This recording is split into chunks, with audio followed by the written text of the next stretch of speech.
value of an inflow of an investment or project is the amount that has to be invested today at the cost of capital in order to obtain the future cash flows.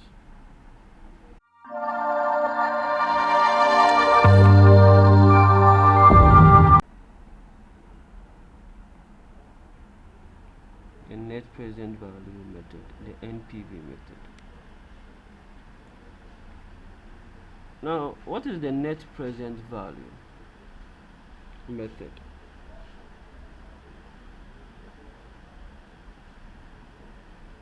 For the net present value method, all future cash flows from an investment are converted into a present value.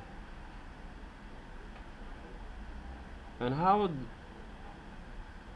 is this done?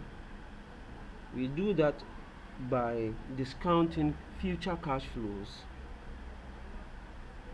at the investment cost of capital.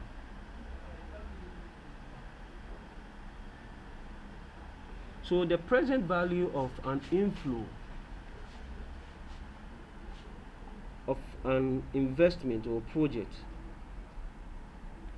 is the amount that has to be invested today at the cost of capital in order to obtain the future cash flows. So in order to calculate the net present value of an investment project, we need to use this basic formula, which is the NPV of a project, the NPV of a project is equal to the summation, the N time is equal to 0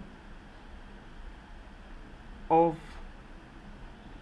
the, let me write it well, this thing doesn't look well, so it's the summation is sigma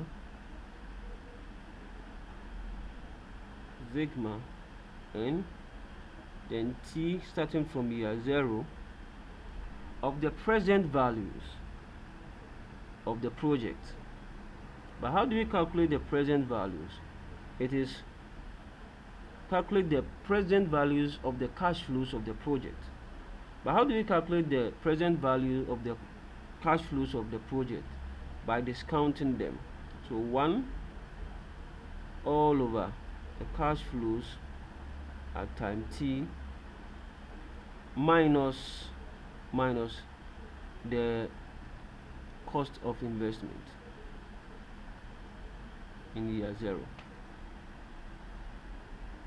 So basically what a project, the NPV of a project is the summation of the present values of the cash flows minus the cost of investment in year 0.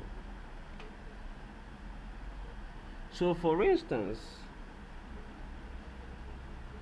okay, so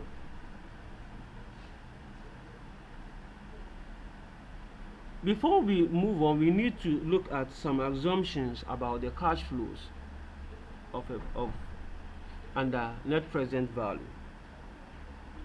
The first assumptions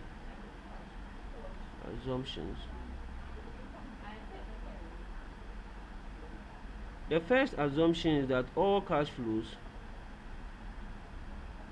occur at the end of the year. This will help us understand that if cash flows occur at the beginning of the year, the treatment of such cash flows will be different from cash flows that occur at the end of the year. So the assumption is that all cash flows for investment appraisal purposes occur at the end of the year.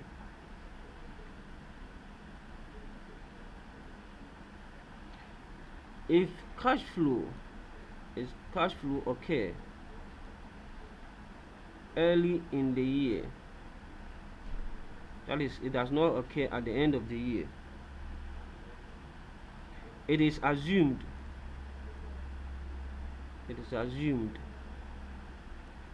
that it occur at the end of the year.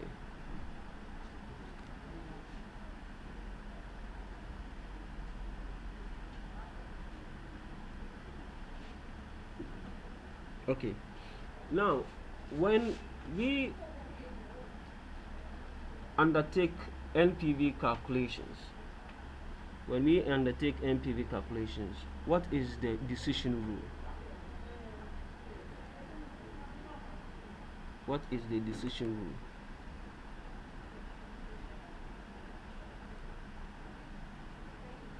What is the decision rule?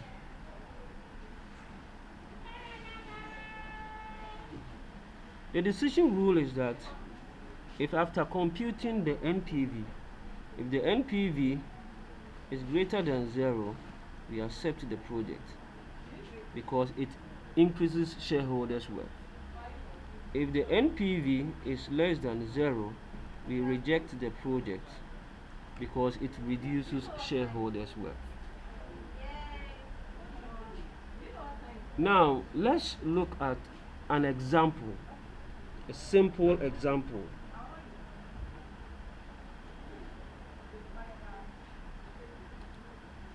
Let me clean this. Let's look at the simple example. Okay, so let me create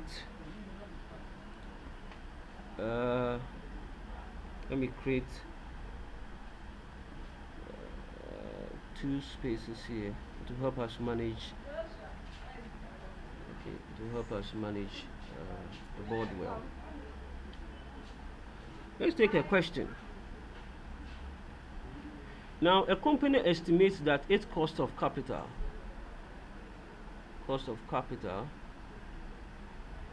is 10%.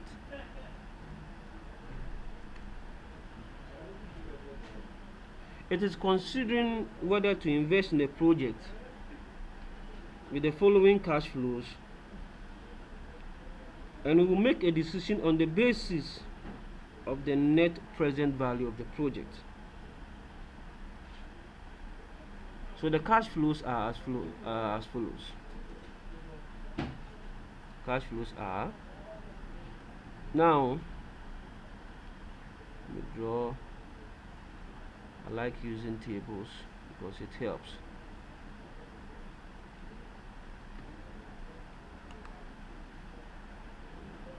So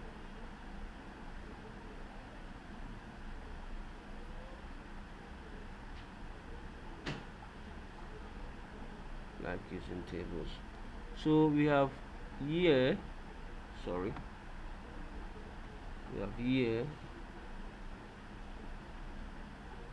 and the cash flow, which is in dollars. This is a simple formula or a simple example. We have year 0,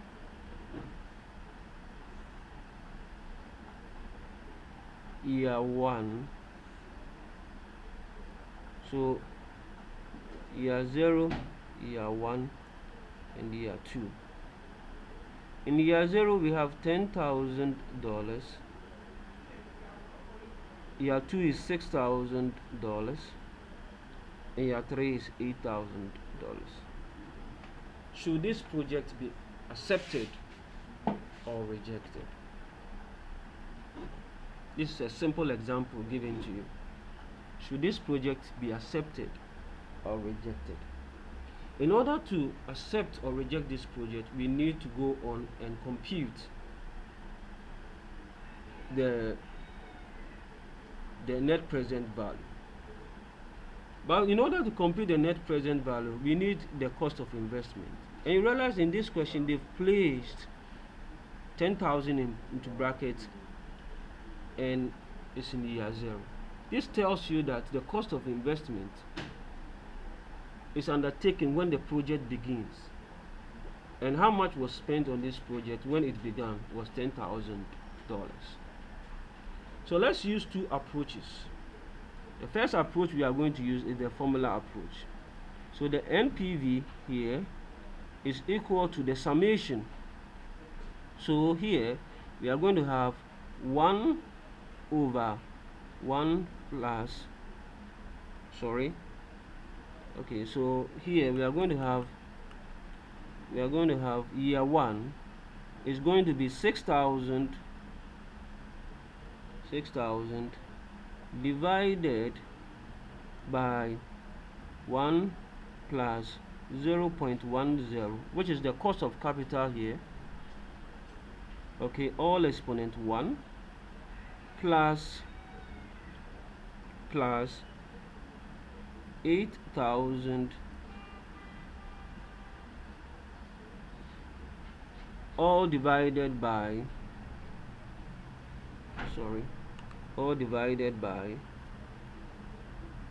1 plus 0.1 all exponent 2 minus the initial investment, the initial cost of investment, or cost of investment, the initial investment here.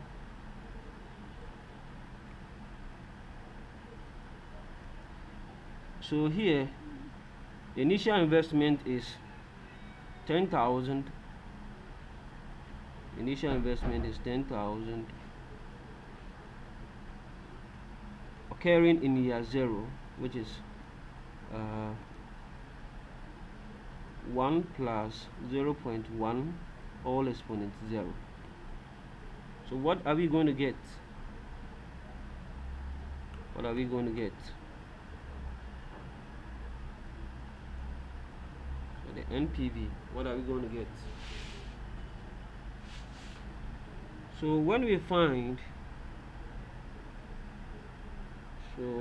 we look at the present value of 6,000 for 1 year will be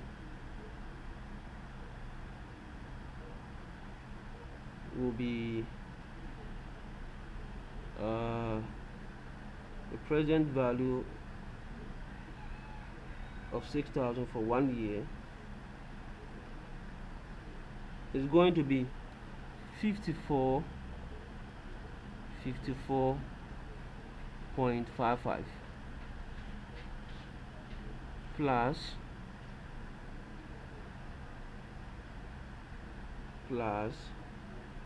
8,000. The present value of 8,000 for 2 years is going to be 6611.57 minus 10,000 for year 0. 10,000 for year 0 will be 10,000, the same 10,000. So this is going to give us 54.55 plus 6611.57 will give us 12,066.12 minus $10,000, and here we are going to have $266.12. So that is the NPV. So are we going to accept this project or reject this project? Are we going to accept or reject this project? To accept the project, the NPV must be greater than 0 to accept. And to reject the project, the NPV must be less than 0 to reject. So when we look at 2066, you realize that it is greater than 0. Therefore, the project will have to be accepted. Okay. So this is the net present value approach.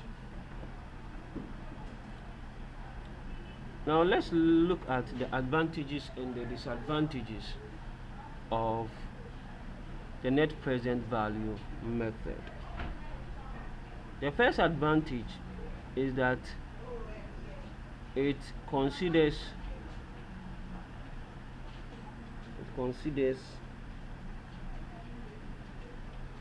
the timing of cash flow.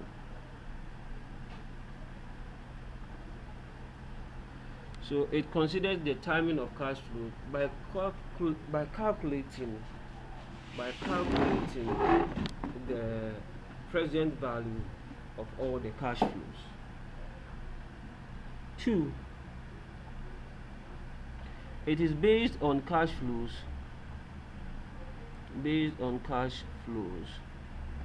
not accounting profits. So the NPV method uses the cash flows from the project, expected from the project, not the accounting profit.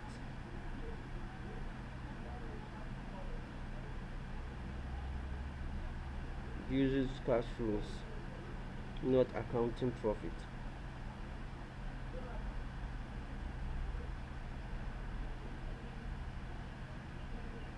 Now the NPV gives a single figure. Gives a single figure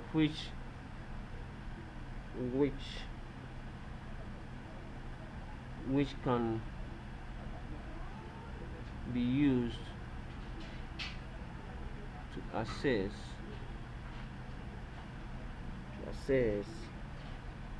the value of an investment project.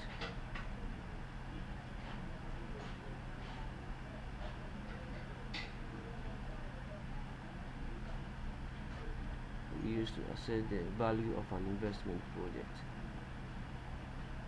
So when you take the NPV method, you realize that it gives a single figure, like how much we calculated earlier in the example. It does not give conflicting figures. It only gives one value that will either increase shareholders' wealth or not.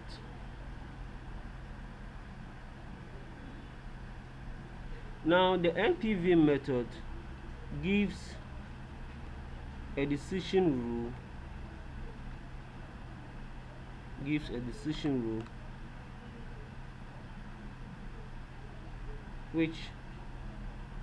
is consistent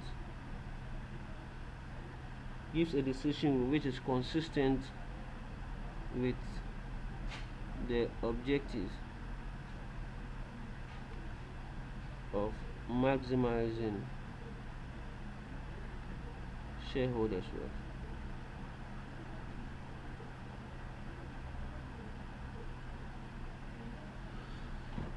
Which is consistent with maximizing shareholders' wealth. So any value in excess of 0 will maximize shareholders' wealth, and any NPV below 0 will not maximize shareholders' wealth, or it will minimize shareholders' wealth. Now let's look at the disadvantages.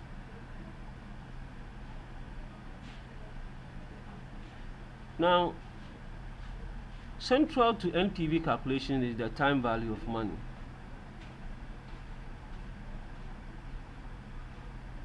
And this concept is not easily understood.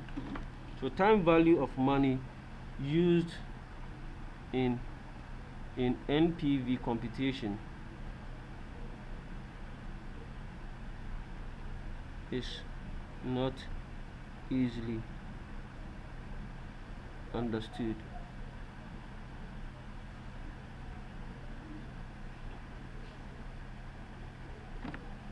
The next one is the cost of capital used. The cost of capital used. Now in the earlier computation, you realize that we used cost of capital of 10%. Now the disadvantage is that the most appropriate cost of capital that should be used to appraise the project will have a significant effect on the project as to whether it is going to be positive or negative. Therefore, the cost of capital used and how appropriate